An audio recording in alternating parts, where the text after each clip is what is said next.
Pulang kerja dalam kondisi basah kuyup dan lelah, Maya, 25, yang berhijab justru disambut bentakan ibu mertuanya, "Cepat masak." Alih-alih menangis seperti biasa, Maya hanya melempar senyum dingin, sebab di dalam tasnya ada surat pengosongan rumah atas nama dirinya, dan dalam hitungan detik, telepon rahasia akan membongkar rahasia besar yang seketika membungkam kesombongan keluarga suaminya selamanya. Selamat datang di cerita Nela. Absen yuk, sahabat dari mana saja nih? Jangan lupa subscribe ya.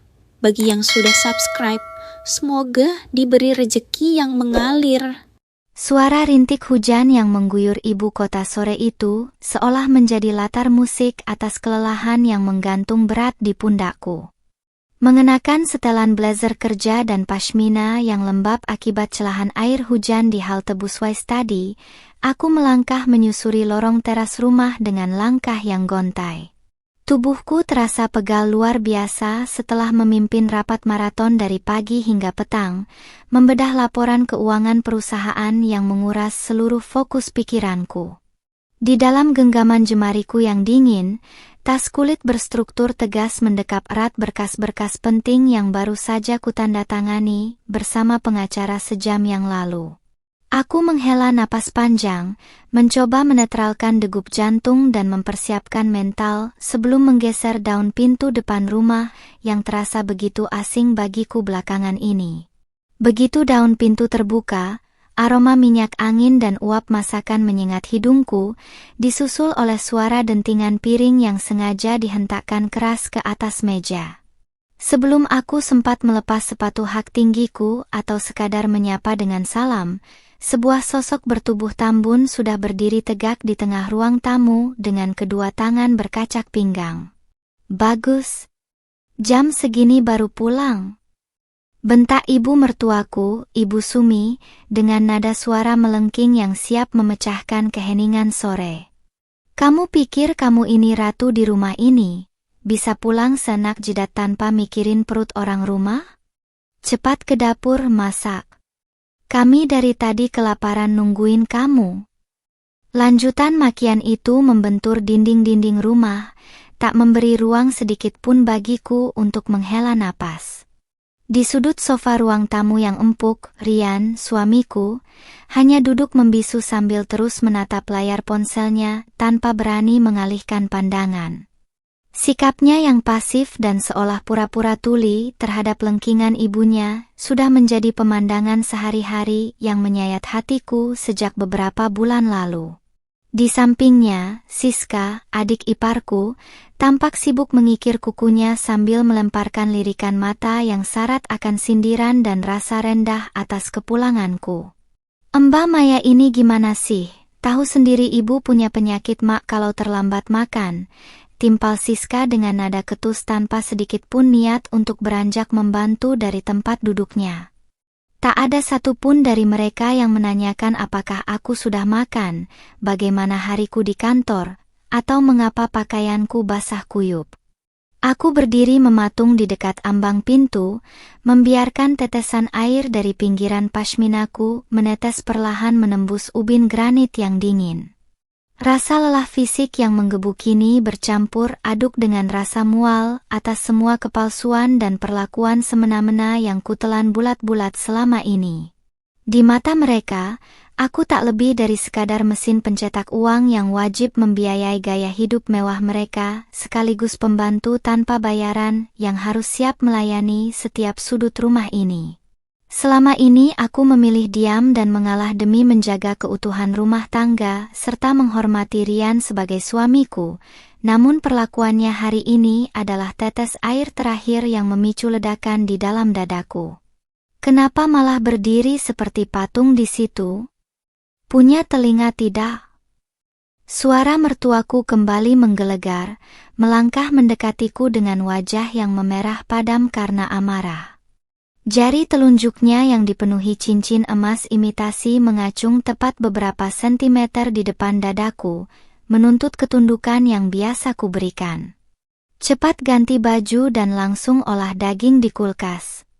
Kalau sampai makan malam terlambat, jangan harap kamu bisa tidur tenang malam ini."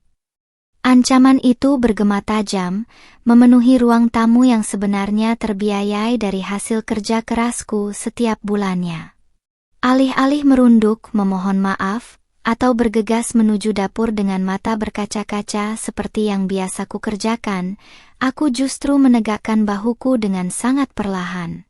Datar dan tanpa keraguan, aku menatap lurus ke dalam manik mata mertuaku yang tampak kaget mendapati respons fisikku yang tak lazim ini.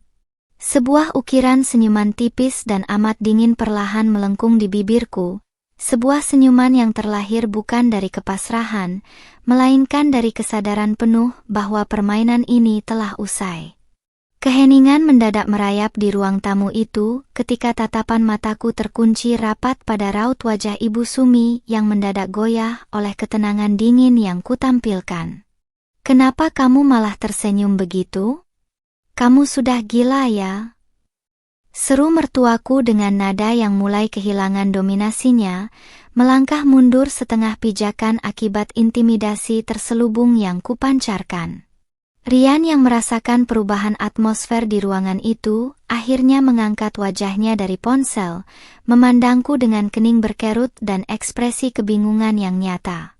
Siska pun menghentikan kegiatannya mengikir kuku, menatapku canggung seolah-olah wanita yang berdiri di hadapan mereka saat ini adalah sosok asing yang belum pernah mereka jumpai sebelumnya.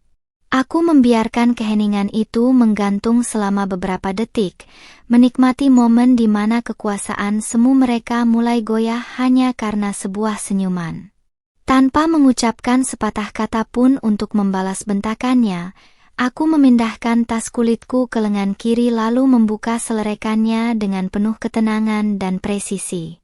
Jemariku yang lincah menarik keluar sebuah map tebal berlogo hukum resmi, serta sebuah lembaran kertas berkop bank swasta ternama di Indonesia.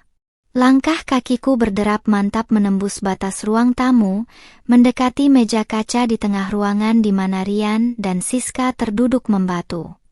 Setiap derap langkah sepatu hak tinggiku berbunyi bagaikan ketukan vonis yang bergaung keras, meruntuhkan keangkuhan yang selama bertahun-tahun berdiri kokoh di atas penderitaanku. Dengan satu gerakan tangan yang santai namun penuh penegasan, kubanting map tebal dan lembaran dokumen tersebut tepat di atas meja kaca di hadapan Rian dan ibunya. Bunyi hempasan kertas tebal itu memotong kesunyian sore, membuat mertuaku tersentak kaget sementara Rian refleks menarik tubuhnya ke belakang. "Apa-apaan ini, Maya?" tanya Rian dengan suara yang gemetar, mulai menangkap kesan ketegangan yang amat pekat dari susunan dokumen bersampul resmi tersebut. "Buka dan baca sendiri," jawabku singkat dengan nada suara yang begitu tenang, begitu rendah, namun mengandung bobot penegasan yang tak mampu dibantah oleh siapapun di ruangan itu. Mertuaku dengan tangan agak gemetar langsung menyambar dokumen di atas meja, sementara Siska ikut mencondongkan tubuhnya untuk melihat isi tulisan yang tertera di lembar pertama. Detik demi detik berlalu, raut wajah Ibu Sumi yang tadinya dipenuhi keangkuhan dan amarah membara perlahan-lahan luntur, berganti menjadi pucat pasi bak kertas HVS. Matanya membelalak lebar menyusuri setiap bait kalimat hukum dan nominal angka fantastis yang tertera di sana, menyingkap fakta bahwa rumah mewah yang selama ini dia banggakan sebagai milik putranya sepenuhnya disita dan balik nama atas namaku secara sah. Bukan hanya itu, berkas penutupan seluruh kartu kredit tambahan atas nama mereka bertiga juga terpampang nyata dalam lampiran keputusan tersebut. Tepat pada detik ketika kesadaran itu menghantam pikiran mereka hingga membisu 1000 bahasa, ponsel genggam milik mertuaku di atas meja berdering amat nyaring. Layarnya menyala terang menampilkan nama manajer bank cabang utama yang selama ini mengurus seluruh aset dan fasilitas keuangan keluarga ini.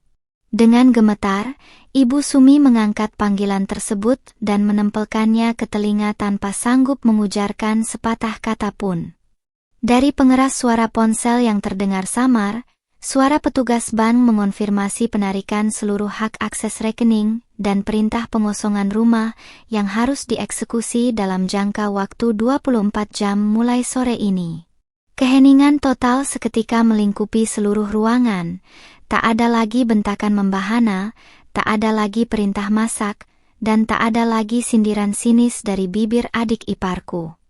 Mertuaku terduduk lemas di tepi sofa dengan tatapan kosong, sementara Rian memegangi kepalanya dengan kedua tangan, menyadari bahwa roda nasib telah berputar secara drastis dalam hitungan detik. Aku mengusap sisa air hujan di pashminaku, lalu menatap mereka bertiga satu persatu dengan senyuman dingin yang masih mengukir wajahku secara sempurna. Jadi, siapa sekarang yang harus memasak untuk siapa? Bisikku lirih namun berdenting tajam, meninggalkan mereka yang terdiam kaku dalam kehancuran kesombongan mereka sendiri. Suasana di ruang tamu yang tadinya dipenuhi keangkuhan kini mendadak hening bak kuburan, hanya menyisakan suara deru hujan di luar yang menyapu kaca jendela. Ibu Sumi masih mematung dengan ponsel yang nyaris terlepas dari genggamannya, sementara matanya menatap kosong ke arah lembaran kertas berkop hukum yang tercecer di atas meja kaca. Rian, yang biasanya selalu berlindung di balik ketiak ibunya, kini tampak pucat pasi dengan keringat dingin yang mulai membasahi dahinya. Siska bahkan tak berani melanjutkan gerakannya mengikir kuku. Jari jemarinya yang lentik gemetar hebat saat membaca ulang baris demi baris nominal angka penutupan kartu kredit yang selama ini menjadi sumber gaya hidup mewahnya di media sosial. "Ma Maya, ini maksudnya apa?" Suara Rian akhirnya pecah, serak dan penuh kegugupan yang teramat sangat sewaktu ia mencoba menatap mataku. Tangannya yang gemetar terulur berusaha meraih ujung bajuku, namun dengan gerakan perlahan dan penuh penegasan, aku melangkah mundur satu pijakan untuk menghindarinya. "Kamu bercanda kan? Mana mungkin rumah ini atas nama kamu sepenuhnya? Ini kan rumah keluarga kita." Cercecernya lagi dengan nada panik yang kian membumbung tinggi.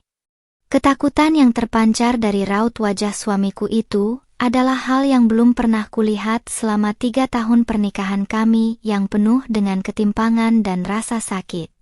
Aku membetulkan letak pashmina di bahuku dengan amat tenang, menikmati setiap detik kepanikan yang merayapi wajah orang-orang yang selama ini menginjak-injak harga diriku.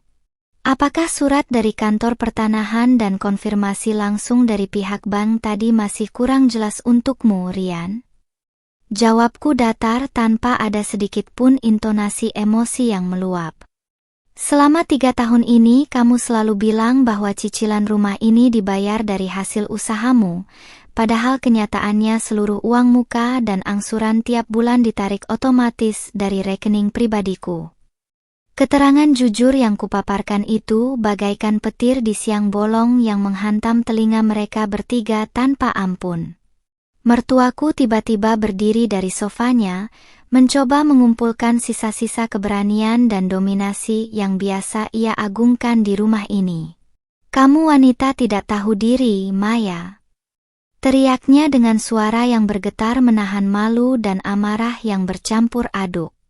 "Kamu sengaja menjebak kami. Kamu pikir karena kamu punya uang, kamu bisa berbuat semena-mena pada orang tua suami kamu sendiri. Rian itu suamimu, surgamu ada di bawah telapak kakinya." Makian religius yang dipaksakan itu keluar dari bibirnya yang gemetar, sebuah pertahanan terakhir dari seorang ibu mertua yang merasa tahtanya diambang kehancuran total. Aku justru tertawa kecil, sebuah tawa pendek yang terdengar sangat sinis di tengah ketegangan yang membeku di ruangan tersebut. Surga di bawah telapak kaki suami yang membiarkan istrinya diperlakukan seperti pembantu? Suami yang mendiamkan ibunya membentak istrinya yang baru pulang mencari nafkah? Tanyaku dengan tatapan menembus langsung ke manik mata Ibu Sumi. "Selama ini aku diam bukan karena aku takut atau tidak punya kekuatan, Bu.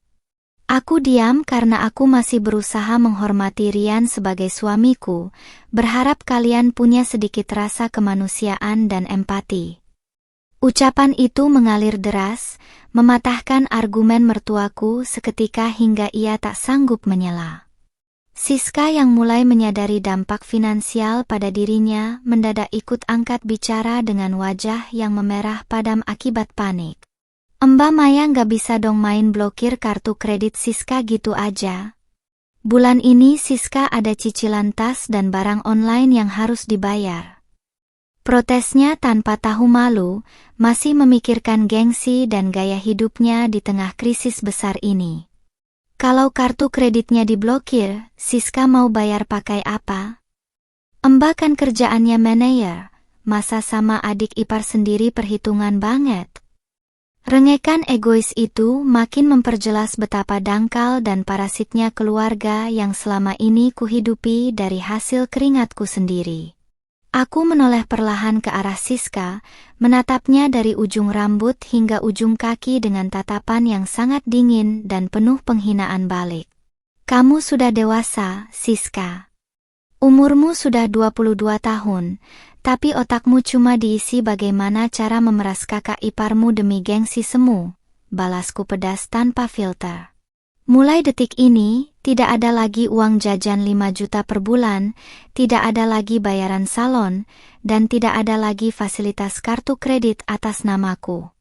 Kalau kamu mau barang mewah, carilah uang sendiri seperti yang kukerjakan sejak umur 20 tahun. Siska bungkam seketika. Matanya berkaca-kaca menahan rasa malu yang amat sangat. Rian berdiri mendadak dan mencoba mendekatiku kembali. Kali ini raut wajahnya benar-benar memelas bagaikan seorang peminta-minta di pinggir jalan. Maya, tolong jangan seperti ini. Kita bisa bicarakan ini baik-baik di kamar, kan? Bujuknya dengan suara melunak, mencoba menggunakan manipulasi emosional yang biasanya berhasil meluluhkanku. Ibu memang salah karena membentakmu tadi, tapi bagaimanapun juga ibu itu orang tua kita. Tolong cabut pembekuan rekeningnya dan batalkan pengosongan rumah ini, kasihan ibu dan Siska. Permintaan maaf yang terlambat dan hanya terdorong oleh rasa takut kehilangan kenyamanan itu, terasa sangat menjijikkan bagiku. Bicarakan baik-baik? Tanyaku sambil menaikkan satu alisku, menatap Rian dengan rasa iba atas ketidakberdayaan dan kefakiran karakternya. Di mana kamu ketika ibumu menyuruhku membersihkan seluruh rumah ini di tengah malam setelah aku lembur kerja? Di mana kamu saat Siska melempar baju kotornya ke hadapanku dan menyuruhku mencucinya? Cecarku dengan suara melengking pelan namun menusuk dada. Rian menundukkan kepalanya dalam-dalam, tak sanggup menjawab satupun pertanyaan yang terlontar dari bibirku, karena ia tahu betul semua kenyataan pahit itu memang nyata adanya. Mertuaku yang melihat anak kesayangannya tak berdaya kembali berusaha meluapkan kekesalannya dengan wajah menyeramkan. Kamu memang menantu durhaka, Maya. Kami akan laporkan kamu ke keluarga besarmu. Kami akan beritahu semua orang kalau kamu istri pembangkang yang usir mertua. Ancamnya dengan telunjuk yang menuding-nuding ke arah mukaku. Namun ancaman kosong itu sudah tidak memiliki taji lagi di mataku. Aku sudah mempersiapkan segala sesuatunya dengan sangat matang jauh sebelum langkah kakiku menginjak lantai rumah ini sore tadi. Aku merogoh tas kulitku sekali lagi dan mengeluarkan sebuah amplop coklat kedua yang masih tersegel rapi oleh lambang firma hukum ternama. Kuletakkan amplop tersebut persis di samping berkas pengosongan rumah dengan ketukan jari yang teratur dan tegas. Silakan laporkan ke siapapun yang ibu mau, termasuk ke media sosial jika ibu ingin mempermalukan diri sendiri, kataku tenang. Di dalam amplop ini ada gugatan cerai yang sudah mendaftarkan seluruh bukti pengalihan dana dan aset selama 3 tahun terakhir.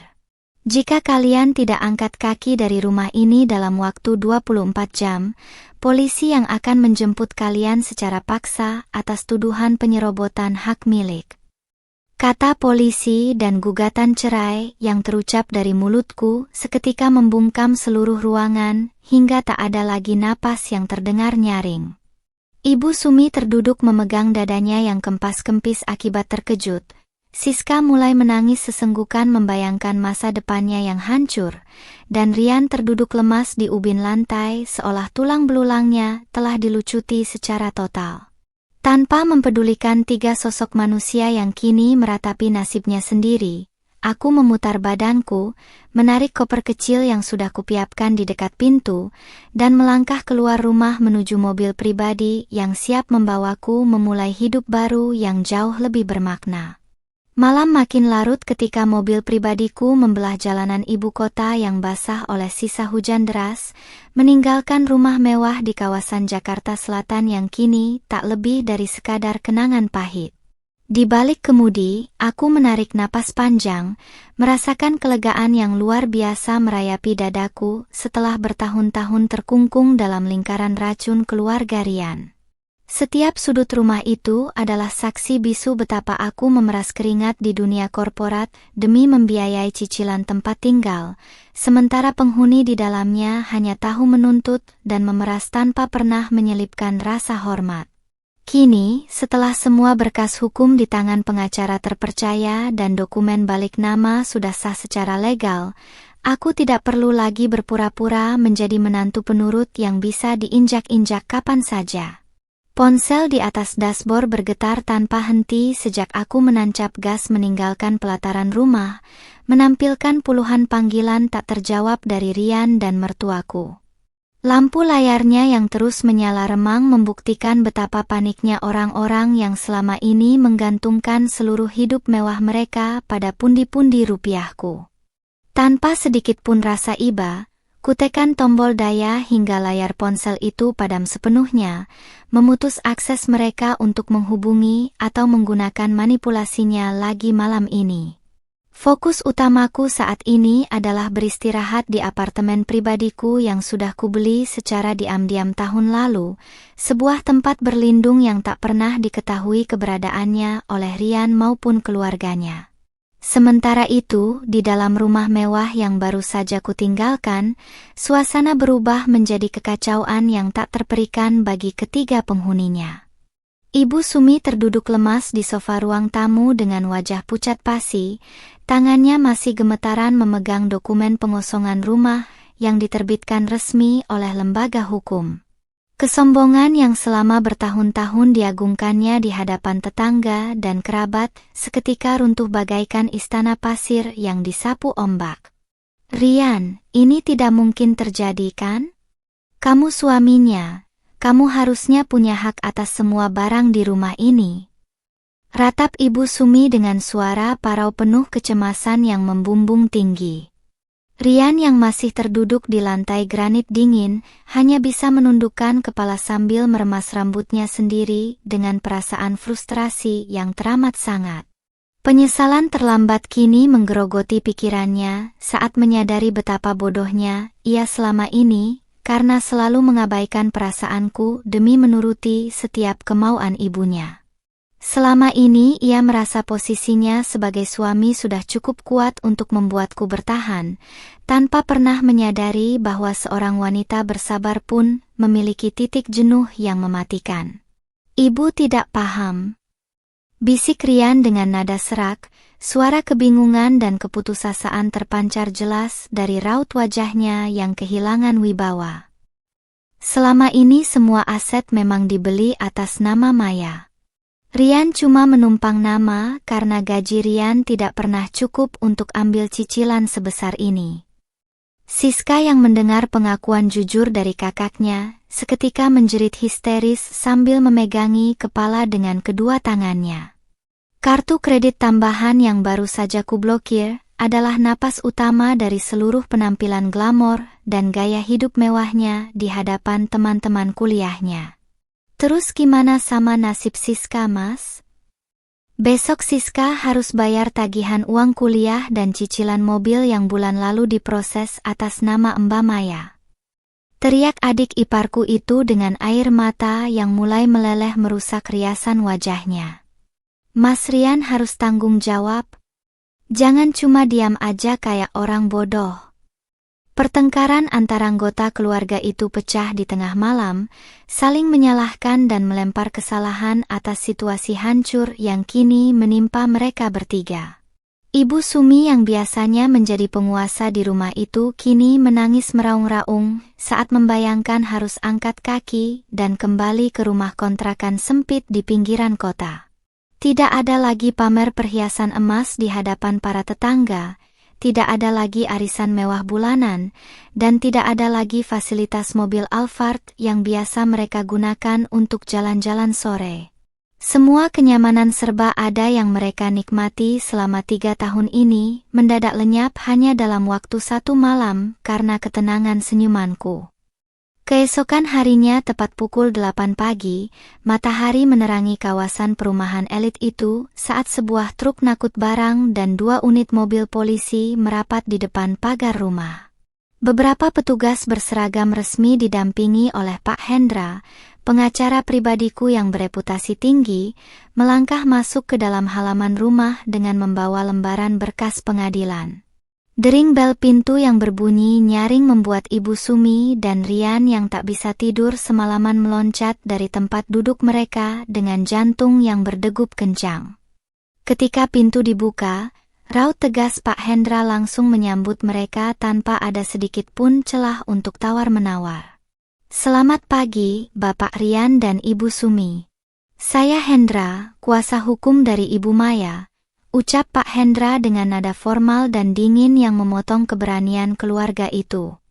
Sesuai dengan surat pemberitahuan yang telah disampaikan kemarin sore, batas waktu 24 jam untuk pengosongan mandiri telah berlaku.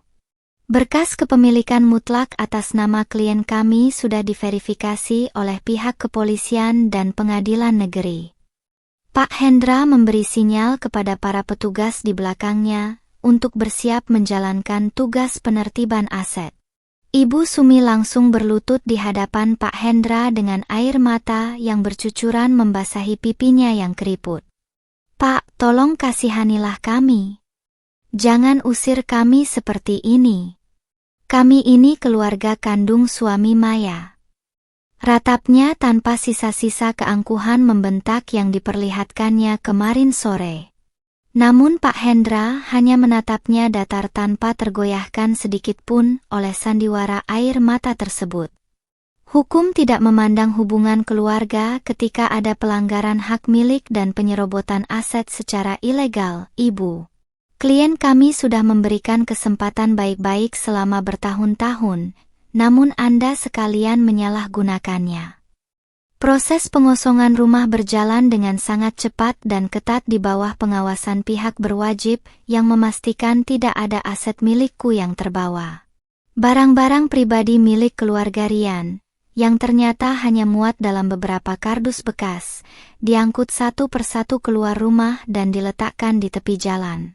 Tetangga sekitar yang mendengar kegaduhan itu mulai keluar dari rumah masing-masing, berbisik-bisik dan mengabadikan momen memalukan itu menggunakan ponsel pintar mereka. Rasa malu yang amat sangat menghantam Rian dan keluarganya saat mereka menjadi tontonan gratis di kawasan pemukiman elit tempat mereka dulu selalu berlagak sombong.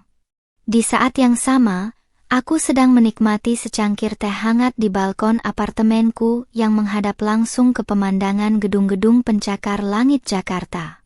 Dari tempat ketinggian ini, aku merasa seolah-olah beban berat ratusan ton yang selama ini menindih dadaku telah terangkat sepenuhnya tanpa sisa.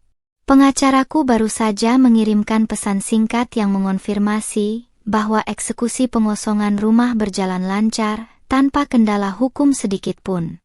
Sebuah senyuman puas mengukir bibirku saat membayangkan betapa kontrasnya nasib mereka hari ini dibandingkan dengan perlakuan semena-mena yang mereka berikan padaku kemarin. Ponsel pribadiku yang baru kembali menyala menampilkan satu pesan masuk dari Rian yang dikirim melalui akun media sosial barunya. "Maya, kami sekarang di pinggir jalan tidak punya tempat tinggal dan uang sepeser pun. Tolong temui aku sekali saja, aku mohon. Aku menyapu layar ponsel itu dengan jariku lalu mengklik tombol blokir permanen, tanpa keraguan sedikit pun di dalam hati.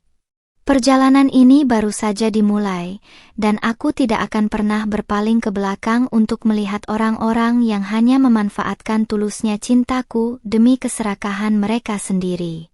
Teriknya sinar matahari siang memantul keras di atas aspal jalanan, membakar hawa di sekitar pinggiran kawasan perumahan elit tempat Rian dan keluarganya kini terduduk pasrah. Beberapa tumpukan kardus bekas dan koper tua berisi pakaian pribadi mereka tergeletak berantakan di atas trotoar, menjadi saksi bisu kejatuhan yang tak pernah mereka bayangkan sebelumnya. Beberapa tetangga yang lalu lalang dengan mobil mewah sengaja memperlambat laju kendaraan hanya untuk melirik sinis atau mengabadikan pemandangan tersebut. Bagi keluarga yang selama bertahun-tahun selalu memamerkan kekayaan semu di arisan RT dan media sosial, pandangan meremehkan dari orang-orang sekitar terasa seperti cambukan yang meremukkan sisa-sisa harga diri mereka. Ibu Sumi terduduk di atas salah satu koper dengan napas terengah-engah. Wajahnya yang biasa penuh keangkuhan kini tampak kusam dan dipenuhi garis-garis kecemasan. Daster batik yang dikenakannya terlihat kotor terkena debu jalanan, sementara perhiasan emas imitasi di tangannya tak lagi mampu menyembunyikan kenyataan pahit bahwa ia tak punya uang sepeser pun untuk membeli makanan siang. Rian, kamu ini bagaimana sih? Masa kamu diam saja melihat ibu dan adikmu dibuang di pinggir jalan seperti sampah? Bentak Ibu Sumi dengan suara parau yang sudah kehilangan taji kepemimpinannya. Cari cara. Hubungi Maya lagi.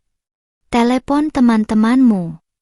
Jangan cuma berdiri mematung seperti orang bodoh. Rian menatap ibunya dengan sorot mata yang kosong dan lelah, jemarinya memegang ponsel dengan layar yang retak akibat tak sengaja terjatuh saat proses pengosongan tadi. Mau hubungi bagaimana lagi, Bu? Nomor Rian sudah diblokir total sama Maya. Akun media sosial Rian juga disaring.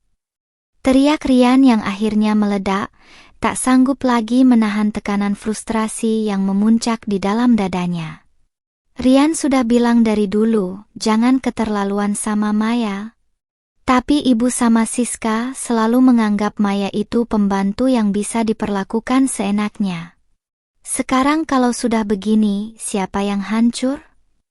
Siska yang sejak tadi menangis sesenggukan di samping tumpukan kardus, mendadak mengangkat wajahnya dengan riasan krayon mata yang luntur berantakan. Kenapa Mas Rian malah menyalahkan Siska sama ibu? Senggak Siska tak terima, suaranya melengking menahan malu saat beberapa warga sekitar berjalan melewati mereka. Mas Rian yang suaminya. Harusnya Mas Rian bisa tegas sama Mbak Maya dari awal. Kalau dari dulu Mas Rian yang pegang kendali atas uang dan asetnya Mbak Maya, kita nggak bakal diusir kayak gini. Pertengkaran sengit itu meletus di tepi jalan raya, menyingkap betapa rapuhnya ikatan keluarga yang selama ini disatukan oleh keserakahan atas uangku. Di sisi lain kota, aku duduk tenang di ruang rapat berpendingin udara di lantai 28 sebuah gedung pencakar langit kawasan Sudirman. Mengenakan setelan blazer formal berwarna abu-abu elegan dan pashmina bernuansa pastel yang tertata rapi, aku mendengarkan presentasi dari tim manajemen investasi mengenai ekspansi bisnis terbaru yang akan kupimpin.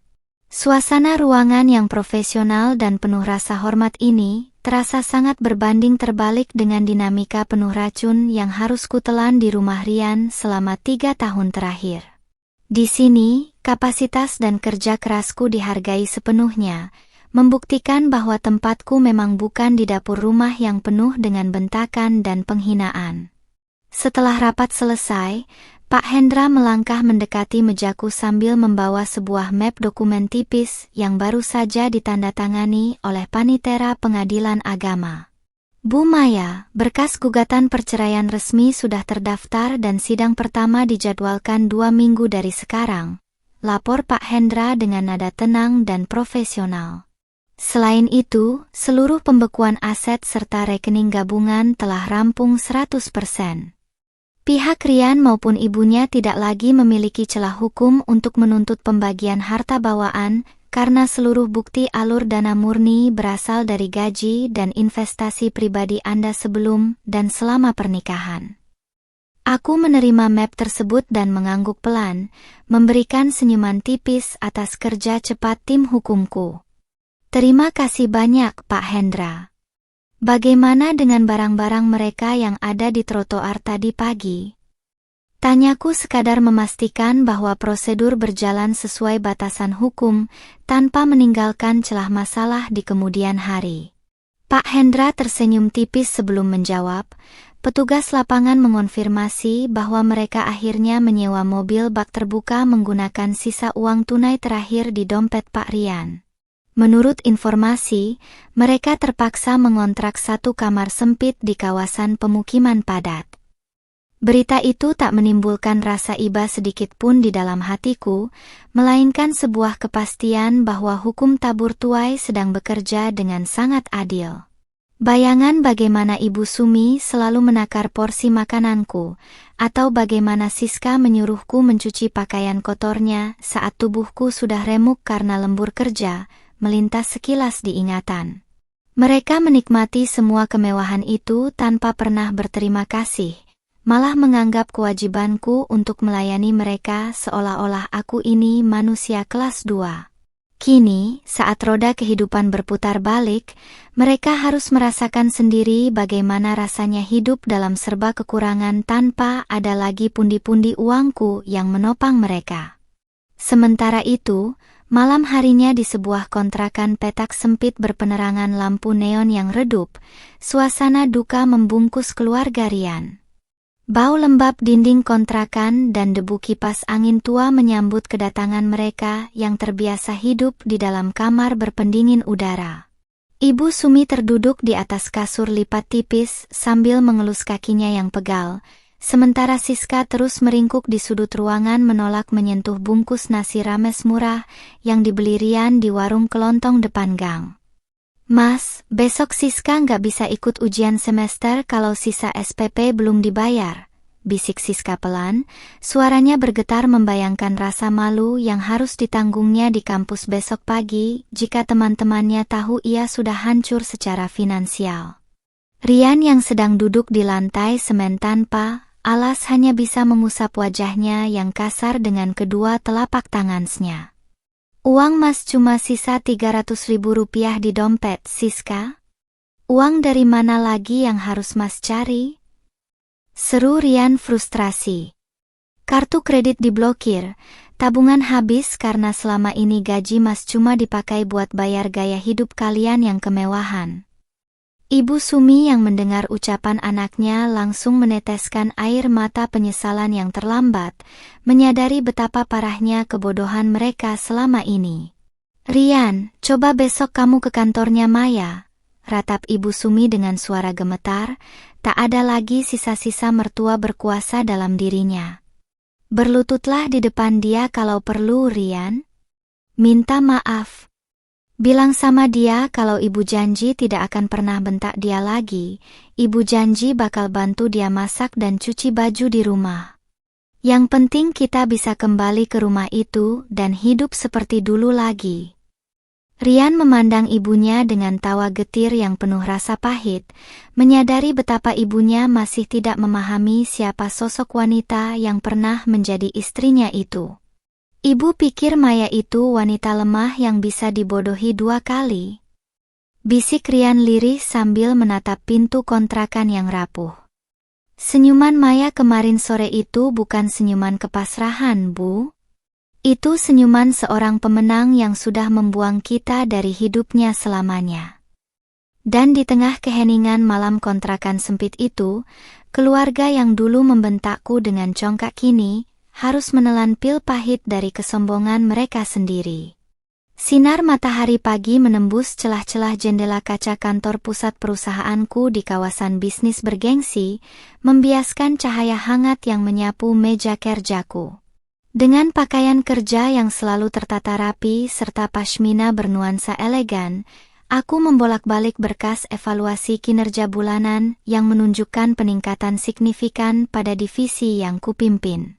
Telepon di mejaku berdering pendek, menyambungkan suara sekretaris depan yang mengabarkan keberadaan seorang pria yang bersikeras ingin menemuiku tanpa janji temu sebelumnya. Tanpa perlu bertanya lebih jauh, aku sudah dapat menebak siapa sosok yang berani mengganggu ketenangan jam kerjaku di pagi hari ini. Biarkan dia masuk ke ruang tamu kecil di lantai bawah. Pak Hendra dan 2 petugas keamanan kantor akan mendampingiku. Instruksiku tegas melalui gagang telepon sebelum berdiri merapikan blazerku. Ketika pintu kaca ruang tamu bawah terbuka, tampak Rian berdiri dengan pakaian kemeja yang tampak kusut dan wajah yang kusam tak terawat. Sorot matanya yang dulu selalu memandangku dengan sebelah mata kini dipenuhi oleh kelelahan mental, kecemasan, dan rasa malu yang mendalam. Begitu melihat langkah kakiku mendekat, ia refleks melangkah maju dengan tangan terulur, namun langsung tertahan oleh gestur siaga 2 petugas keamanan di sampingku.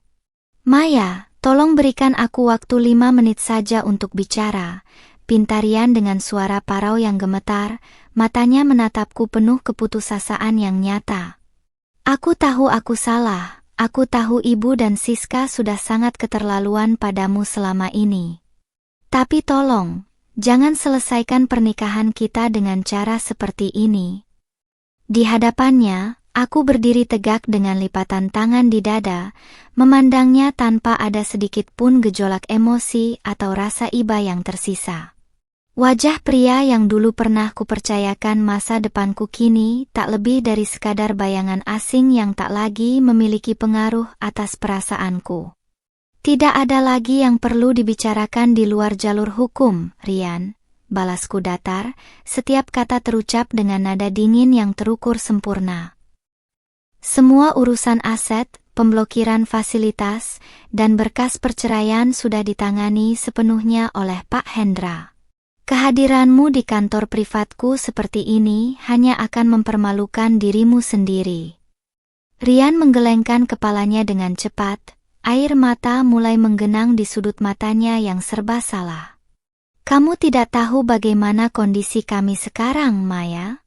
Kami tinggal di kontrakan sempit, Ibu sakit-sakitan karena stres, dan Siska terancam drop out dari kampusnya karena tidak ada uang." Aku tersenyum tipis, sebuah senyuman kecil yang membuat Rian tersentak mundur karena mengenali pola ketenangan yang sama seperti sore itu. "Lalu di mana kalian saat aku harus bekerja belasan jam sehari demi membiayai gaya hidup mewah kalian?" Cecarku pelan namun tajam menusuk ulu hati. "Di mana rasa kasihan ibumu saat dia membentakku yang baru pulang hujan-hujanan dan menyuruhku memasak di saat tubuhku nyaris ambruk? Kalian menikmati hasil keringatku tanpa pernah menganggapku sebagai manusia. Dan sekarang kamu datang memintaku bertanggung jawab atas kehancuran kalian sendiri." Rian bungkam 1000 bahasa, bibirnya terkunci rapat sebab tak ada satupun kata pembelaan yang mampu membantah kebenaran dari ucapanku. Pria di hadapanku ini baru menyadari bahwa ketulusan dan pengorbanan yang kusampaikan selama 3 tahun lalu memiliki batas akhir yang amat tegas. "Pak Hendra, tolong pastikan orang ini dikawal keluar dari area gedung agar tidak mengganggu operasional kantor," perintahku kepada pengacaraku tanpa mengalihkan pandangan dari Rian. Kehadiran 2 petugas keamanan yang langsung memegang lengan Rian menandai berakhirnya percakapan sia-sia di pagi hari tersebut. "Maya, tolong Maya, jangan lakukan ini," teriak Rian yang terseret langkahnya keluar dari ruang tamu. Suaranya bergaung keras di koridor sebelum akhirnya lenyap di telan pintu lift. Aku menghela napas pendek, merapikan sedikit lipatan pashminaku lalu melangkah kembali menuju ruang kerja di lantai atas tanpa berpaling sedikit pun. Hari-hari di mana aku bisa dimanipulasi oleh rasa bersalah palsu telah usai seiring dengan ditandatanganinya berkas gugatan di pengadilan. Kehidupan baruku menuntut fokus penuh pada karir dan kedamaian pikiran yang telah lama dirampas oleh keluarga parasit tersebut. Sementara itu, di pemukiman pada tempat kontrakan sempit berdiri, Ibu Sumi sedang duduk menanti kepulangan anak kesayangannya dengan rasa cemas yang membakar dada. Dinding kontrakan yang lembab dan bau asap kendaraan dari gang sempit makin memperparah pusing kepala yang dialaminya sejak kemarin. Siska yang duduk di sudut kasur lipat terus menatap layar ponselnya yang kini sepi dari pemberitahuan belanja online atau ajakan berkumpul teman-teman sosialitanya. Ketika pintu kayu kontrakan terbuka dan memperlihatkan Rian yang berjalan lunglai dengan wajah tanpa harapan, harapan terakhir keluarga itu seketika sirna. "Bagaimana, Rian? Maya mau cabut gugatannya kan? Dia mau kasih kita uang lagi kan?" Cecar Ibu Sumi bertubi-tubi sambil memegang pundak putranya yang terkulai lemas di lantai. Rian menepis tangan ibunya secara perlahan lalu menatap wanita tua itu dengan mata yang memerah akibat rasa frustrasi yang tak tertampung lagi. "Sudah habis, Bu? Maya tidak mau menemui kita lagi, dia bahkan menyuruh security mengusir Rian dari kantornya," teriak Rian dengan suara serak yang memecah keheningan ruangan sempit tersebut. Maya sudah berubah total, dia bukan lagi menantu penurut yang bisa ibu bentak-bentak seperti dulu. Tangisan histeris Siska seketika pecah memenuhi ruangan kontrakan yang pengap, meratapi kenyataan bahwa gaya hidup glamornya telah berakhir secara permanen. Ibu Sumi memegangi dadanya yang terasa sesak, terduduk lemas di atas kasur lipat sambil meratapi nasib dan kebodohan sikapnya selama bertahun-tahun. Penyesalan yang mendalam datang tanpa diundang, memperlihatkan betapa berharganya sosok menantu berhijab yang dulu selalu mereka sepelekan dan perlakukan bagai pembantu. Namun penyesalan di tengah puing-puing kehancuran tak akan pernah mampu memutar balik waktu yang telah berlalu. Seminggu kemudian, panggilan sidang pertama perceraian resmi dilayangkan oleh Pengadilan Agama Jakarta Selatan kepada Rian sebagai pihak tergugat. Berkas perkara yang disusun rapi oleh tim hukumku tak menyisakan celah sedikit pun bagi Rian untuk mengajukan tuntutan pembagian harta ganagini maupun hak atas aset rumah. Rekam jejak transaksi keuangan dan bukti kepemilikan penuh sebelum pernikahan menjadi benteng hukum yang tak tertembus oleh pembelaan apapun. Aku melangkah memasuki gedung pengadilan dengan keyakinan penuh, mengenakan pakaian formal yang anggun dan percaya diri tinggi. Berdiri di koridor pengadilan menjelang persidangan dimulai, aku memandang pantulan diriku pada kaca jendela yang jernih. Tak ada lagi sisa-sisa raut wajah lelah atau kebingungan yang dulu selalu menyelimuti keseharianku di rumah Rian. Senyuman dingin yang kuperlihatkan di depan Ibu Sumi saat dibentak sore itu kini bertransformasi menjadi simpul senyum ketenangan dan kebebasan sejati.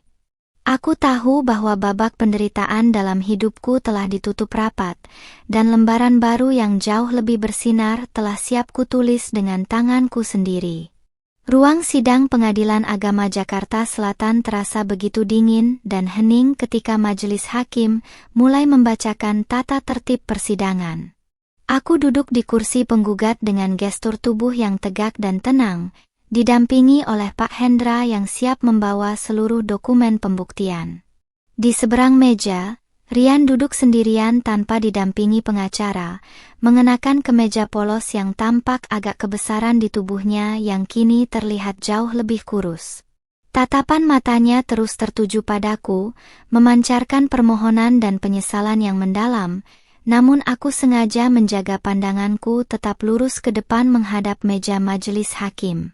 Agenda sidang pertama yang berfokus pada proses mediasi berjalan sangat singkat dan berliku bagi pihak tergugat. Hakim mediator berusaha membuka ruang kompromi, meminta Rian menyampaikan alasannya jika masih ingin mempertahankan ikatan pernikahan ini. Dengan suara yang bergetar menahan malu di hadapan aparat hukum, Rian mengakui seluruh kelalaiannya dalam melindungi istri, serta ketergantungan finansial keluarganya selama 3 tahun terakhir. Namun, ketika giliran pihak kami bicara, Pak Hendra menyerahkan bundel bukti transaksi yang menunjukkan bahwa seluruh biaya hidup keluarga justru ditopang oleh penghasilanku secara mandiri.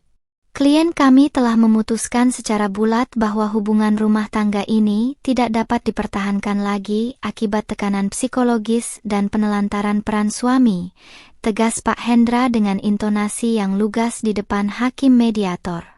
Mediasi pun dinyatakan gagal total dalam waktu kurang dari setengah jam, karena aku secara tegas menolak segala bentuk negosiasi atau kesempatan kedua. Rian hanya bisa menundukkan kepala saat hakim mengetuk palu, menandakan persidangan akan langsung dilanjutkan ke tahap pokok perkara perceraian dan pemutusan hak-hak finansial secara hukum. Begitu melangkah keluar dari ruang sidang menuju koridor utama pengadilan, Rian bergegas menyusul langkah kakiku dengan napas tersengal-sengal. "Maya, sebentar saja. Aku mohon, dengarkan aku sekali ini saja," serunya sambil menghentikan langkah di jarak aman dari Pak Hendra. "Aku tahu aku suami yang gagal. Aku sadar aku sudah terlambat membela kamu di depan ibu. Tapi apakah tidak ada sisa rasa sayang sedikit pun di hatimu untuk pernikahan 3 tahun kita?" Pertanyaan itu terlontar dari bibirnya dengan raut wajah yang hancur, menanti kepastian di antara deretan bangku pengunjung pengadilan. Aku menghentikan langkahku, memutar badan dengan perlahan dan menatap Rian tepat di manik matanya dengan ketenangan yang menghujam.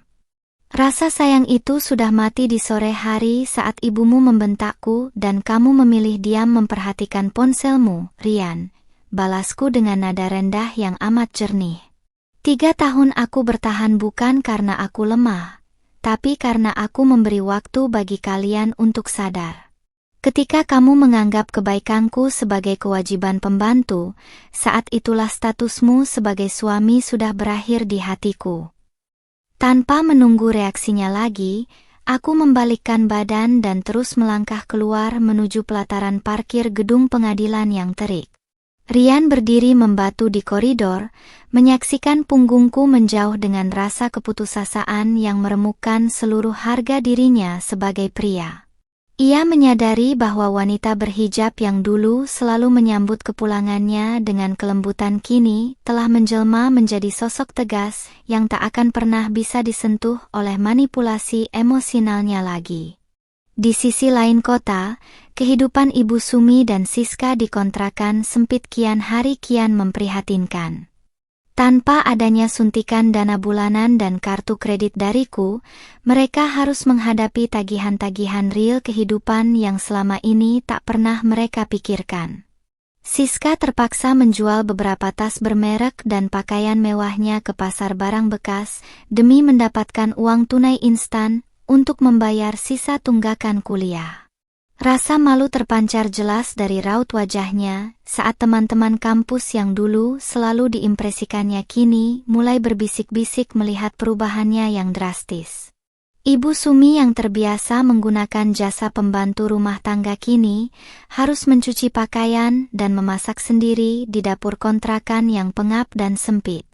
Punggung dan sendinya yang kerap sakit membuat wanita tua itu sering menangis di sudut ruangan saat meratapi kebodohannya sendiri. Setiap kali mendengar suara pertengkaran tetangga atau deru kendaraan di gang sempit, ingatan tentang rumah mewah ber-AC dan fasilitas serba ada yang dulu disediakan olehku selalu hadir menghantuinya bagaikan mimpi buruk.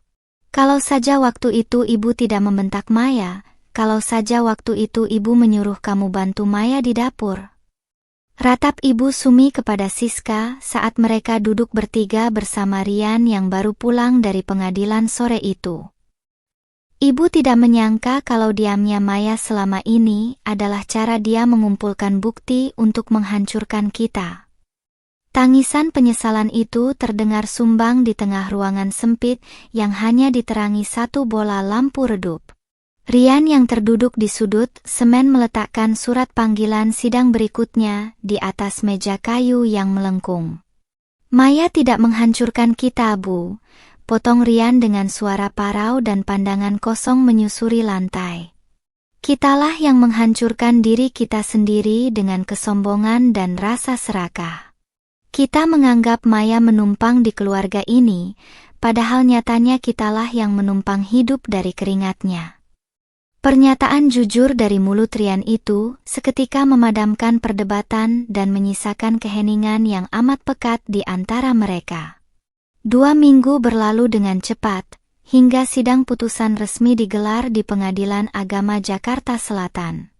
Majelis Hakim mengabulkan seluruh gugatan perceraianku secara fair stake dan mengesahkan bahwa tidak ada hak harta ganagini yang dapat dituntut oleh pihak Rian atas seluruh aset yang terdaftar di atas namaku.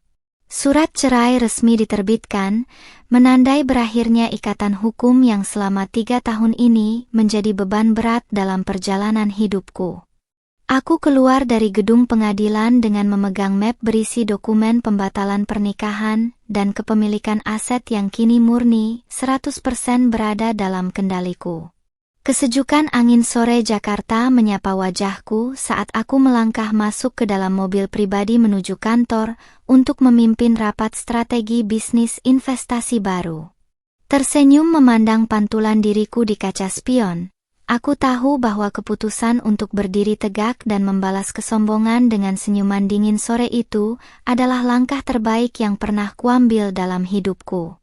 Sebulan berlalu sejak putusan pengadilan agama mengesahkan perceraianku dengan Rian secara hukum dan mutlak. Kehidupanku kembali tertata dengan alur yang penuh ketenangan, jauh dari bayang-bayang bentakan maupun tuntutan tak bertepi dari keluarga mantan suami. Setiap pagi aku terbangun di apartemen pribadiku yang bersih dan modern, menikmati secangkir kopi hangat sambil memandang lanskap ibu kota tanpa ada beban emosional yang menggelayut. Karierku di perusahaan investasi pun melonjak pesat. Jajaran direksi baru saja menunjukku untuk memegang kendali penuh atas proyek pengembangan aset properti bernilai miliaran rupiah. Di tengah kesibukan profesional yang makin solid, aku memutuskan untuk menjual rumah mewah di kawasan Jakarta Selatan yang dulu pernah menjadi saksi bisu penderitaanku. Aku tak ingin menyimpan memori dari tempat yang pernah dipenuhi rasa iri dan ketakberdayaan itu. Dengan bantuan agen properti terpercaya, rumah tersebut berhasil terjual dengan harga tinggi kepada seorang pengusaha muda. Dana hasil penjualan tersebut langsung kualokasikan untuk memperluas portofolio investasiku, serta mendirikan sebuah yayasan pemberdayaan wanita karir dan pengusaha muda di Jakarta. Sementara itu, kondisi Rian dan keluarganya di kontrakan sempit justru makin terpuruk ke titik terendah. Tanpa adanya sokongan dana dariku dan reputasinya yang terdistorsi akibat krisis keuangan keluarga, Rian menghadapi kesulitan besar di tempat kerjanya. Beban stres yang menumpuk membuat kinerjanya merosot tajam, hingga manajemen perusahaan tempatnya bekerja melayangkan surat pemutusan hubungan kerja. Pria yang dulu selalu berlagak gagah di depan ibunya kini harus menerima kenyataan pahit menjadi seorang pengangguran tanpa tabungan sepeser pun.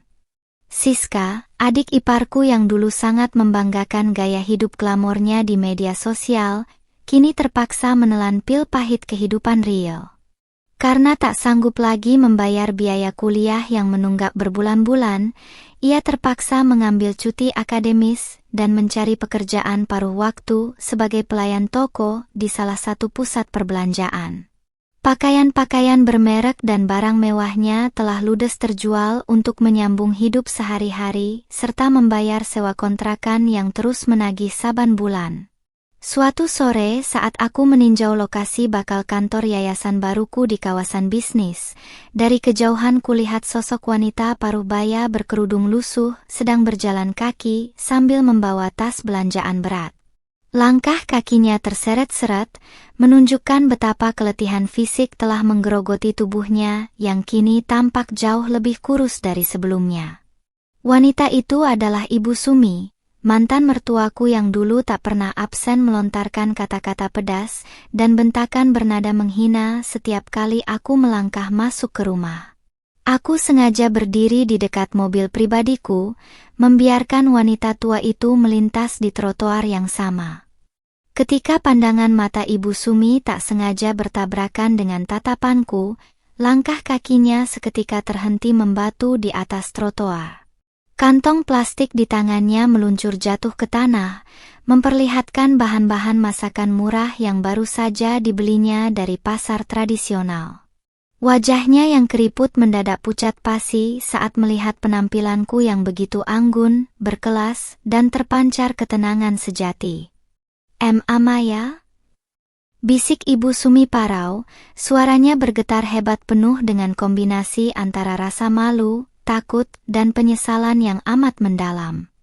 Ia menatap mobil mewah yang terparkir di sampingku, lalu menyusuri pakaian blazer premium dan pashmina bernuansa elegan yang kukenakan. Sisa-sisa keangkuhan seorang mertua yang dulu selalu menuntut dilayani seketika menguap tanpa bekas, berganti dengan pandangan memelas dari seorang ibu yang hancur oleh kesombongannya sendiri. Aku tidak melontarkan makian, tidak pula memalingkan wajah dengan rasa benci yang meluap-luap.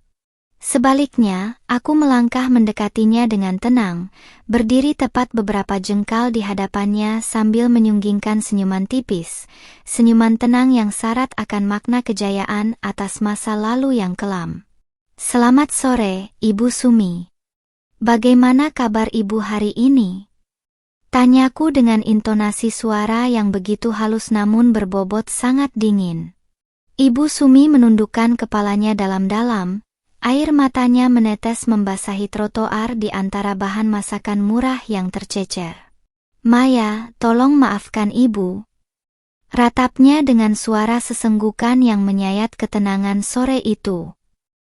Ibu salah. Ibu sangat berdosa padamu. Ibu sekarang kena batunya, Maya. Rumah tidak ada, uang tidak punya, Rian di PHK dan Siska harus kerja kasar. Tolong kasihanilah kami, Maya. Pengakuan dosa yang terlambat itu terdengar gaung di antara deru kendaraan yang melintas. Aku mendengarkan ratapan itu tanpa sedikit pun menggeser riak emosi di wajahku. Masa-masa di mana aku bisa diluluhkan oleh air mata buaya atau rasa kasihan semu telah terkubur rapat bersama berkas perceraian di pengadilan. Setiap perbuatan memiliki konsekuensi hukum dan kehidupannya masing-masing, Bu. Balasku pelan namun sangat jelas.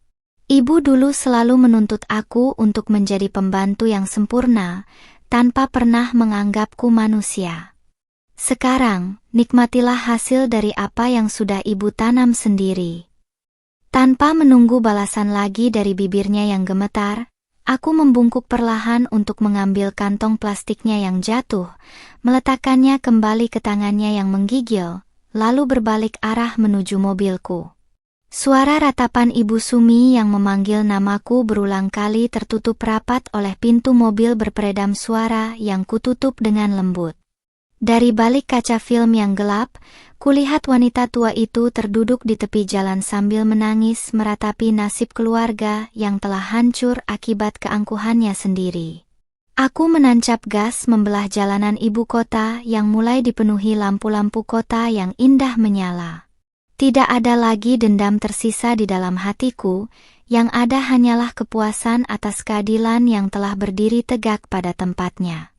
Aku telah membuktikan bahwa seorang wanita berhijab yang lembut tidak pernah bisa diinjak-injak selamanya, dan sebuah senyuman dingin di tengah bentakan mampu menjadi awal dari runtuhnya kesombongan yang paling kokoh sekalipun. Peluncuran resmi Yayasan Lentera Maya, lembaga pemberdayaan perempuan yang kudirikan, menjadi sorotan utama berbagai media bisnis dan gaya hidup di ibu kota.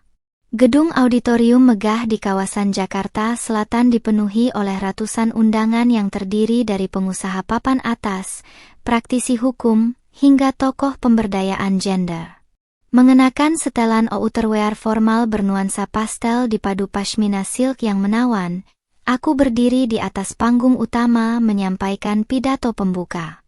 Setiap kata yang kuucapkan mengalir tegas, menyuarakan pentingnya kemandirian finansial bagi setiap wanita, agar tidak mudah ditindas dan direndahkan oleh siapapun dalam ikatan pernikahan yang tidak sehat.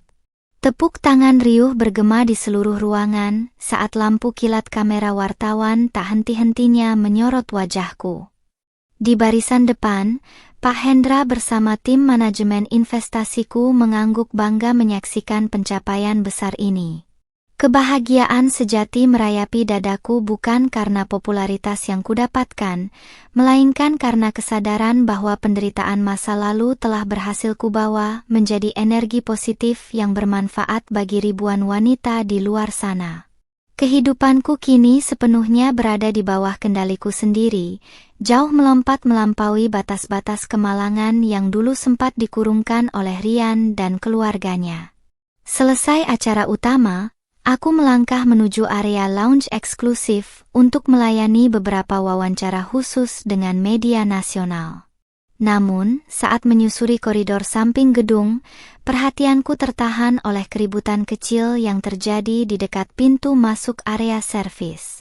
2 orang petugas keamanan gedung tampak sedang menahan seorang wanita muda berpakaian seragam pelayan toko yang berusaha menerobos masuk dengan wajah yang dipenuhi air mata. Dari jarak beberapa meter, aku mengenali sosok adik iparku, Siska, yang kini tampak kusam dengan rambut terikat asal-asalan. "Mbak Maya. Mbak Maya, tolong Siska, Mbak." Teriak Siska histeris begitu melihat presensiku berdiri di koridor. Suaranya melengking penuh kecemasan, mengabaikan cengkeraman petugas keamanan yang menahannya agar tidak mengganggu tamu undangan. Melihat situasi yang makin mengundang perhatian beberapa jurnalis, aku memberi isyarat tangan kepada security untuk melepaskannya dan membiarkannya mendekat dalam pengawasan ketat. Siska langsung berlari dan berlutut di atas lantai marmer di hadapanku, menangis sesenggukan tanpa menyisa sedikit pun gengsi sosialitanya yang dulu selalu diagungkan. "Ada apa, Siska? Kenapa kamu bisa ada di gedung ini dan membuat keributan?" Tanyaku datar, menatapnya dari ketinggian dengan posisi tangan terlipat anggun di depan dada. Siska mengangkat wajahnya yang berantakan oleh lelehan air mata dan sisa riasan murah yang luntur. "Mas Rian, Mbak. Mas Rian ditangkap polisi tadi siang." Cercecernya dengan nada suara yang bergetar hebat. Mas Rian nekat membawa kabur uang kas di tempat kerjanya yang lama demi bayar hutang pinjaman online ibu dan cicilan kontrakan kita. Sekarang Mas Rian ada di kantor polisi dan diancam hukuman penjara. Kabar tentang tindak pidana yang dilakukan mantan suamiku itu tak membuatku tersentak kaget sedikit pun. Ketika seseorang terbiasa menikmati hidup mudah dari hasil memeras orang lain tanpa mau bekerja keras, maka jalan pintas yang merusak adalah muara yang sangat mudah diprediksi. Keserakahan dan ketidakmampuan mengelola finansial secara bijak telah membawa Rian dari seorang suami penurut yang berlagak kaya menjadi seorang kriminal di mata hukum. "Mbak Maya, Siska mohon, tolong bantu bayar ganti ruginya ke perusahaan itu." Ratap Siska sambil berusaha menggapai ujung bajuku, namun refleks aku melangkah mundur menghindari sentuhannya. "Kalau Mbak Maya tidak bantu bayar 200 juta itu, Mas Rian bakal dipenjara bertahun-tahun." Ibu di rumah kontrakan terus pingsan karena stres, Siska nggak tahu lagi harus minta tolong sama siapa. Rengekan dan permohonan yang dilontarkan Siska terdengar begitu gila, memperlihatkan betapa mentalitas parasit masih melekat erat di dalam pikiran keluarga mereka. Aku menarik napas panjang, menatap mantan adik iparku itu dengan pandangan yang amat dingin dan penuh ketegasan yang tak terbantahkan. "Siska, dengarkan aku baik-baik," ucapku dengan nada suara pelan namun menancap tajam ke dadanya. "Rian adalah pria dewasa yang sudah mengambil keputusannya sendiri. Dia yang memilih untuk menutup mata saat ibumu membentakku, dia yang memilih malas bekerja, dan dia pula yang memilih untuk mencuri uang perusahaan. Aku tidak memiliki kewajiban moral maupun hukum untuk membereskan kejahatan yang dibuat oleh mantan suamiku. Tapi Mbak kan banyak uang sekarang. Mbak punya yayasan ini, punya rumah dan mobil mewah. Potong Siska dengan nada yang mulai meninggi, menunjukkan sisa-sisa karakter egoisnya yang tak pernah benar-benar hilang. Uang 200 juta itu kecil buat Mbak Maya. Apa Mbak tega lihat mantan suami Mbak sendiri membusuk di penjara? Pemikiran dangkal itu membuatku menyunggingkan senyuman dingin, sebuah respons khas yang dulu membungkam kepalsuan keluarga mereka di ruang tamu 3 tahun lalu. Uang yang kupunya adalah hasil keringat dan kerja keras yang sah, bukan untuk menanggung akibat dari keserakahan dan tindak kriminal keluarga kalian, jawabku menusuk, mematahkan setiap logika bengkok yang dibawanya. Saat kalian menikmati uangku bertahun-tahun, kalian tidak pernah tega padaku yang bekerja sampai sakit. Sekarang, saat hukum negara bekerja menindak Rian, jangan pernah datang padaku seolah-olah aku ini tempat penampungan masalah kalian. Kata-kata itu menghentak Siska hingga ia terkunci rapat tanpa kata. Aku melambaikan tangan kepada 2 petugas keamanan yang berdiri di dekat dinding.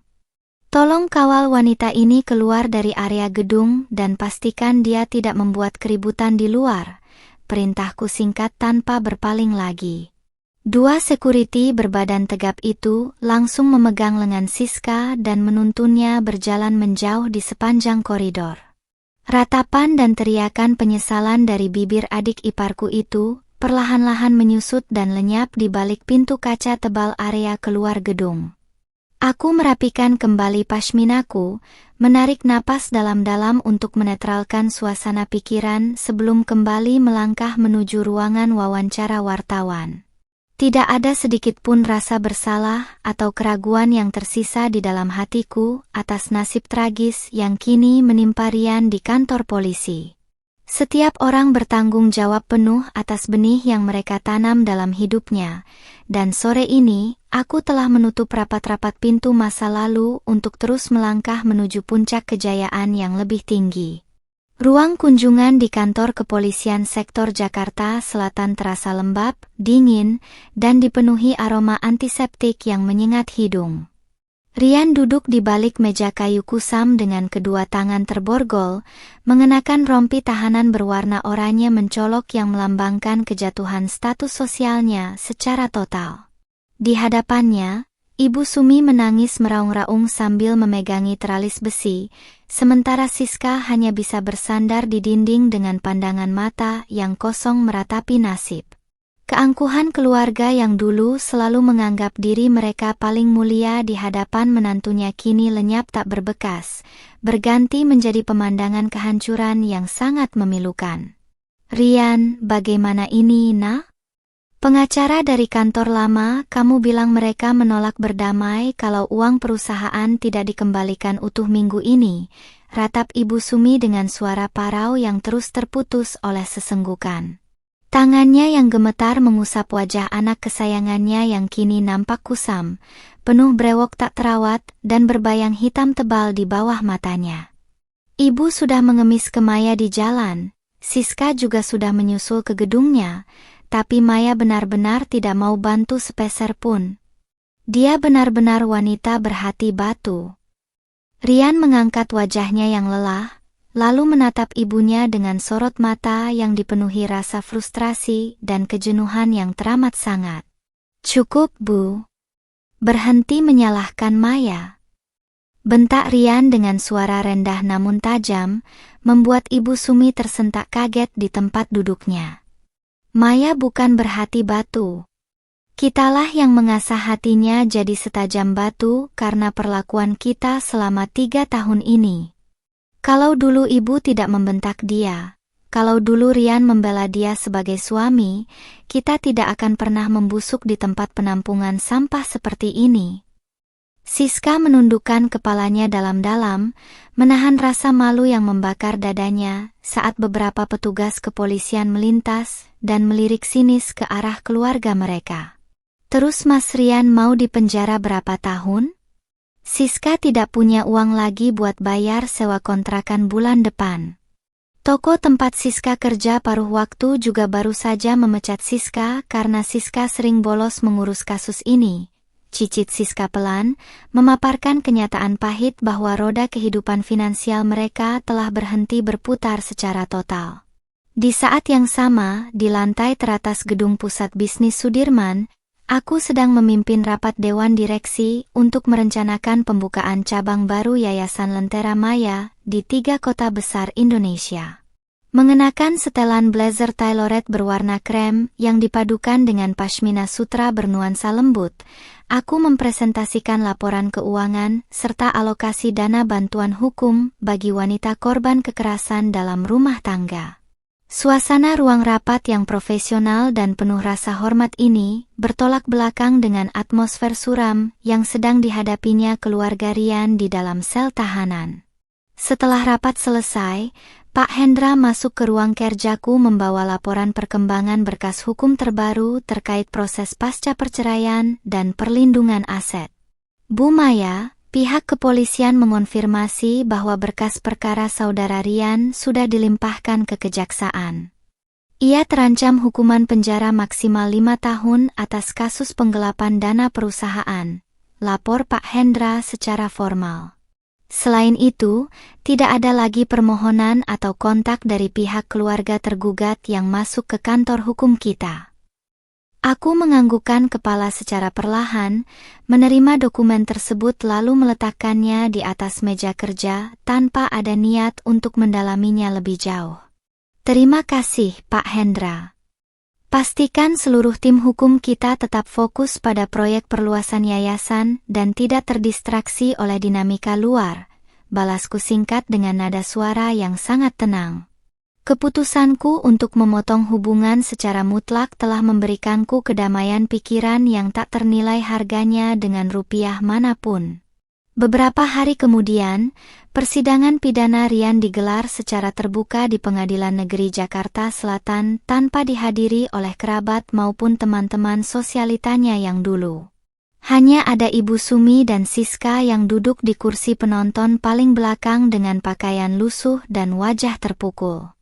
Hakim Ketua membacakan amar putusan yang menyatakan Rian terbukti secara sah dan meyakinkan melakukan tindak pidana penggelapan dalam jabatan dan menjatuhkan vonis 3 tahun 8 bulan penjara.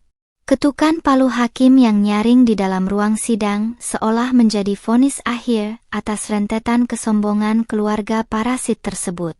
Ibu Sumi pingsan seketika di atas bangku kayu pengadilan, membuat suasana sidang sempat riuh oleh petugas medis yang bergegas memberikan pertolongan. Sementara itu, Rian digiring kembali menuju mobil tahanan dengan tangan terborgol rapat, menyaksikan dari balik kaca beruji besi betapa ibunya tergeletak tak berdaya di lantai koridor pengadilan. Di tempat lain, aku melangkah keluar dari sebuah panti asuhan di kawasan Jakarta Barat setelah menyerahkan bantuan beasiswa pendidikan untuk anak-anak yatim. Angin sore yang sejuk menyapa pashminaku saat aku berjalan menyusuri halaman panti yang asri, disambut oleh senyuman manis dan tawa bahagia anak-anak yang menerima bantuan tersebut. Melihat kebahagiaan nyata yang bisa kubagikan kepada orang-orang yang benar-benar membutuhkan memberikan kepuasan batin yang tak pernah kurasakan selama menjadi istri Rian. Ponselku menyala menampilkan berita utama di sebuah portal media daring nasional dengan judul, "Mantan suami pendiri Yayasan Lentera Maya divonis penjara atas kasus penggelapan dana." Aku menyapu layar ponsel tersebut tanpa membaca isi beritanya hingga selesai, lalu mengunci layarnya kembali. Kisah penderitaanku bersama keluarga itu kini telah menjadi berita lampau yang tak lagi memiliki kekuatan untuk mempengaruhi kebahagiaan atau arah langkah hidupku di masa depan. Aku melangkah masuk ke dalam mobil pribadi yang siap mengantarkanku menuju acara gala dinner pengusaha wanita tingkat Asia Tenggara malam ini. Tersenyum menatap bayangan diriku pada kaca spion yang bersih, Aku tahu bahwa keputusan untuk melempar senyuman dingin di sore yang basah itu adalah titik balik terbesar yang menyelamatkan hidupku. Aku telah menang atas ketertindasan, meruntuhkan keangkuhan dengan cara yang paling elegan, dan kini siap terbang lebih tinggi menggapai impian-impian baruku. Cahaya matahari pagi menerobos masuk dari balik tirai kaca penthouse bernuansa modern minimalis di kawasan Jakarta Selatan, menyinari cangkir teh chamomile yang masih mengepulkan uap tipis di atas meja marmer. Aku berdiri anggun di dekat jendela balkon, memandang lanskap ibu kota dari lantai 35 dengan pashmina sutra yang tersemat rapi mengelilingi leher dan bahuku. Hari ini adalah tepat 1 tahun sejak persidangan pidana Rian ditutup dan keputusan perceraian kami inkrah secara sempurna. Tak ada lagi helaan napas berat, tak ada lagi rasa lelah mental karena bekerja belasan jam, hanya demi menghidupi parasit yang tak pernah bersyukur atas pengorbanan yang kuberikan. Di atas meja kerja, sebuah dokumen berstempel emas menanti tanda tangan terakhirku untuk peresmian cabang kelima Yayasan Lentera Maya di Surabaya. Lembaga pemberdayaan yang kubangun dari sisa-sisa keberanian dan air mata penderitaan itu kini telah menampung lebih dari 500 wanita korban ketidakadilan finansial dan kekerasan domestik. Mereka diajarkan kemandirian ekonomi, literasi hukum, hingga pendampingan karir agar memiliki benteng pertahanan kokoh dalam mengarungi kehidupan. Keberhasilan ini menjadi bukti nyata bahwa wanita berhijab yang lembut bukanlah sosok yang bisa diperlakukan semena-mena, melainkan kekuatan besar yang sanggup meruntuhkan keangkuhan dunia. Sementara itu, di sebuah rumah kontrakan petak sempit berpenerangan temaram di pinggiran ibu kota, kehidupan berjalan begitu kontras bagi penghuninya. Ibu Sumi terduduk di atas lantai semen beralaskan tikar pandan yang sudah robek di beberapa sisinya, mengelus lututnya yang kerap digerogoti nyeri akibat penyakit pengapuran tulang yang tak pernah terobati. Di sampingnya, Siska yang baru saja pulang bekerja sebagai buruh cuci di pemukiman sekitar tampak tertidur pulas dengan wajah kusam dan telapak tangan yang memerah kasar akibat cairan deterjen murah. Kesombongan yang dulu membusungkan dada Ibu Sumi di ruang tamu rumah mewah kini digantikan oleh kekosongan jiwa dan penderitaan fisik yang tak berkeputusan.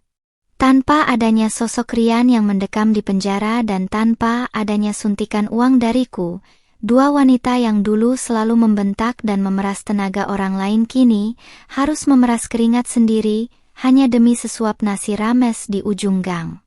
Setiap kali suara deru mobil mewah melintas di jalan utama perumahan, ingatan Ibu Sumi selalu melayang pada sosok menantunya yang dulu selalu menyambut kepulangannya dengan ketundukan sebelum akhirnya dihancurkan oleh kesombongannya sendiri. "Ibu, air galon habis, uang di dompet Siska cuma sisa Rp15.000. Cicit Siska yang terbangun dengan suara parau, memandang ibunya dengan tatapan mata yang telah kehilangan seluruh sisa binar masa mudanya. Ibu Sumi hanya bisa meneteskan air mata hangat yang mengalir menyusuri kerutan di pipinya, tak sanggup menjawab sepatah kata pun atas kenyataan pahit yang mengepung mereka bertiga. Penyesalan yang mendalam merayapi relung jiwanya, menyadari betapa mahalnya harga yang harus dibayar akibat memperlakukan seorang menantu tulus bagaikan pembantu tanpa berharga. Di balik jeruji besi lapas kelas 1 Cipinang, Rian melangkah menyusuri koridor sempit menuju area bengkel kerja tahanan dengan mengenakan pakaian seragam penjara yang lusuh. Pria yang dulu selalu membanggakan diri sebagai kepala rumah tangga itu kini harus menghabiskan hari-harinya dengan memotong kayu dan merapikan barang bekas di bawah pengawasan ketat sipir penjara. Setiap kali malam tiba dan lampu sel tahanan dipadamkan, bayangan senyuman dingin yang kulayangkan di ruang tamu 3 tahun lalu selalu hadir membayangi mimpinya, mengingatkannya pada detik-detik di mana ia kehilangan wanita terbaik dalam hidupnya. Pukul 10 pagi, mobil sedan mewahkan yang dikendarai sopir pribadiku merapat di pelataran gedung ballroom hotel berbintang 5 di Jakarta Pusat. Aku melangkah keluar dengan anggun, disambut oleh puluhan kilatan kamera jurnalis dari berbagai media nasional yang meliput penerimaan penghargaan Indonesian Women Leadership Award. Mengenakan gaun formal modern berpotongan tegas yang sopan dan pashmina bernuansa Dusty Rhodes, setiap derap langkah sepatu hak tinggiku memancarkan wibawa dan keberanian seorang wanita yang telah berhasil menaklukkan badai kehidupan. Pak Hendra bersama tim direksi perusahaan investasiku sudah berdiri di dekat pintu utama ballroom, menyambut keberhasilanku dengan tepuk tangan dan rasa bangga yang tulus.